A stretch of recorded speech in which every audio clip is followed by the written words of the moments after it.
today we are in Manchester, New Hampshire, and we are talking to Jeffrey Photiades. So, Jeffrey, thank you so much for seeing my crew and I. You're very welcome. Thanks for visiting. You know that we're on a 50-state tour, and I was saying to you, this is our 47th state, and we are going around and we're interviewing people about their passions for my podcast. So can you explain to everybody what your passion is and where it started for you? Yes, so I'm 49, and I don't know, so I was ADD as a child, and the ADD child, at least the way I experienced it, just wanted to stay active constantly, naturally, not unnaturally, just very naturally. And so I would say by the time I got to third grade, my grades were not really good. And I remember going to, it was a Friday.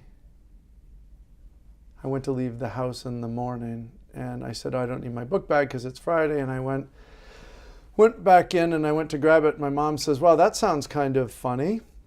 Why would you need your book bag? And I said, well, because I'm going to get a detention. And she said, or no, I'm going to get in trouble. And she said, how do you know you're going to get in trouble? I'm like, I don't know how. And so that helped us figure out that Jeff Julie we used to call it hyperkinetic. Now they call it ADD. So here's the challenge. The good news is there's medication for that. The challenge is the ADD child has a tendency of finding his or her way into all kinds of stuff for no apparent reason, which I did a lot. And then the universe basically gives you feedback saying, this fit in and this didn't, and this fit in and this didn't, and more and more and more I was doing things, for better or for worse, that didn't necessarily fit in. So as I got into adulthood, and this is Jeff's unprofessional opinion, I had built up a world that just didn't feel like I fit in. A desire to overcompensate for gifts that I had that I didn't know I had. And so that led to an internal, personal life of misery. What are the gifts you have? I don't think anyone's ever asked me that. So the first word that comes to mind is healing. Although I've not said that, and now I'm saying it on your camera. How's that feel? I think I'm trembling. I know I'm trembling a little bit. Why? Great question. Because it feels self-serving or like, oh, you heal people. Like talking about myself. I mean, and the thing is, we're sitting in this really awesome office, and you are a successful wealth management advisor. I mean, that's what you do, which you enjoy. And now you're talking about healing, which sounds like you're saying that's really what your passion is. Well, it is. I mean, frankly, we get to meet new people a lot, and we get to see our existing clients and relationships. But I have the more I understood about myself, the more I looked into the lives of other people, and my questions changed. And so I find that there's a lot of hurt in this world. I also believe that we are perfect just as we are, and we spend a lifetime unpacking those things that will then reveal the perfection. So we could call it unpacking the ego. We could call it a lot of different things. And so I've got a love of the human, a love of the human spirit. And would you say that included in your passion is leading people towards their purpose or helping them reveal their purpose? Totally, because there's so much confusion. So one of the things that we do in working with our clients, and this is not like, so we do wealth management and financial planning and all that, but that's not what's typical in the industry. And so here's what I know. Human beings move in the direction of their most dominant thoughts. The challenge is we think at 1,200 words per minute, 1,100 of which are negative. We think at 4,000 thoughts per day. Predominantly, all those are negative, and 11 million bits of information flows through our subconscious each second. There is so much stuff that is happening.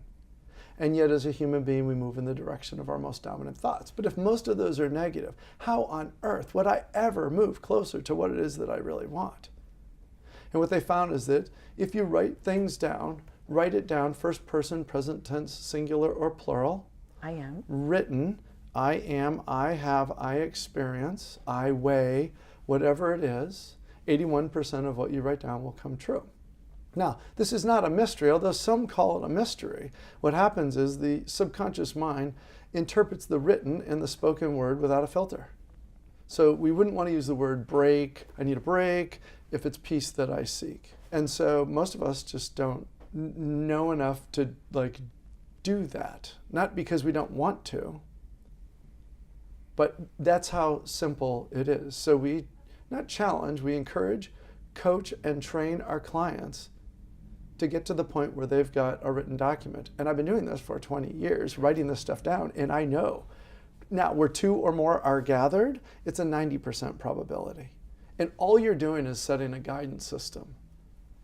Right, and brain mapping too, right? You're setting that in your subconscious to achieve it. Yeah, non-complex. And yet we just don't know enough to do it. And again, there's plenty. I had a client come in my office a week ago, and his business is off, and he's struggling. And he came in and he had his head down. And again, our industry wants to go solve for either the money or the whatever. And our conversation really went very, very differently. And what I did is I said, it's kind of interesting. I said, did you ever do the vision work that we had talked about? Have you gotten to that yet? And he said, no, I really haven't. And I said, what if we did this? What if we broke this down into 30-day visions? With as much pain as you're in. What if we broke it down into 30-day visions? And I don't want to say his face lit up, but certainly he picked his head up. And certainly he had a smile. He's like, you know what, that I can deal with. For my show, I always talk about the fact that people should envision something for themselves, then explore what it would take to make it happen, and then execute a plan. And I'm curious, what do you think about that idea? Say that again. Envision something for themselves, really wear it. See yourself, visualize yourself doing this. Explore what it would take. Once you dig that vision, explore what it would take to make that vision occur. So if it's a degree you need to get, or research you need to do, and then execute a plan. What do you think? I love it. Like it? You know what the cool thing about vision is? The universe, once you've written it, you render everyone else helpless.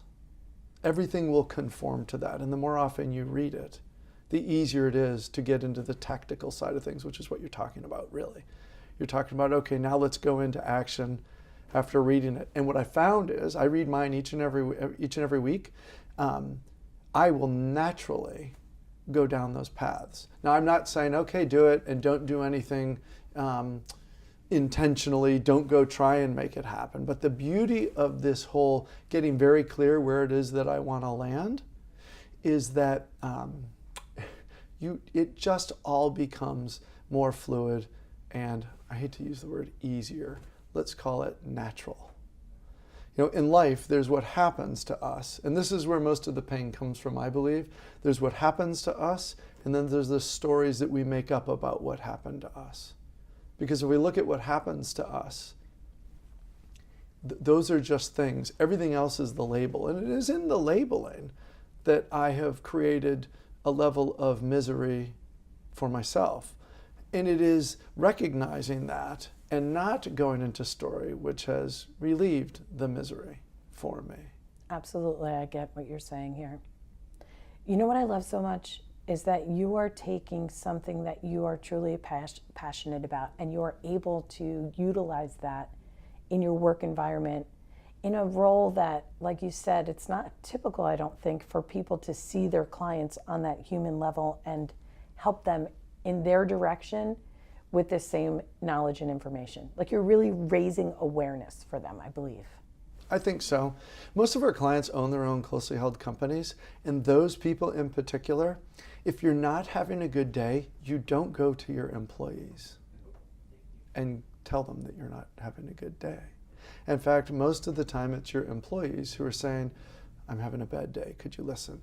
I need more money. I don't mean that in a negative way, just like it's tough at home, or I'm having a challenge in my marriage, or my daughter or son or whatever. So they do a lot of listening.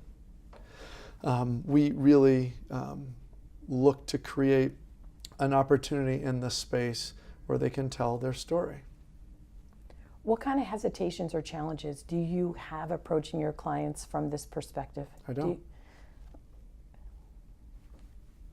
There are no. It's just the opposite. How do your It's clients, crazy exciting. How do your clients react when They you feel loved. That's how they react. How's that make you feel? Great. I mean, What have you learned about yourself? That's an excellent question. That I'm okay. That there's nothing wrong with me. Mostly. What advice would you give my listeners about pursuing a passion of whatever kind?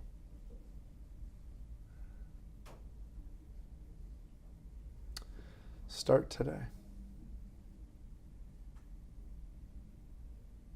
Life is perfect. We just don't like it that way. Does that make sense? Yes, it does. Operates in a constant state of perfection. And if we would just get aside, step aside, we would just kind of evolve so much quicker with less pain and more joy. Is there anything I have not asked you today that you would like to share? There's probably tons of things I could share. You know, we could be here for an hour or so.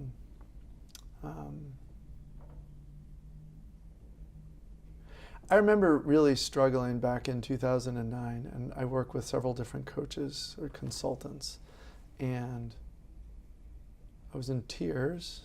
I'm 49, so this wasn't that long ago. It's like, and he said, you know, Jeff, he said, you've been doing this long. I know that it's really hard right now. You know that things have always worked out? And it really stopped me in my tracks. And this is something that I put on my license plate. The fact that things always work out. And it is the space between now and them working out that I create the mess, that I get anxious and I worry. And yet invariably, he was right. He was right.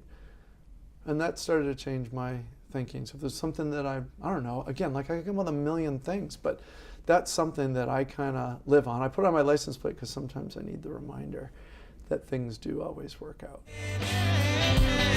And I talk to you, and I talk to you, and I talk to you, and I talk to you, and we love, and we hate, and we demonstrate, we try to relate. This is my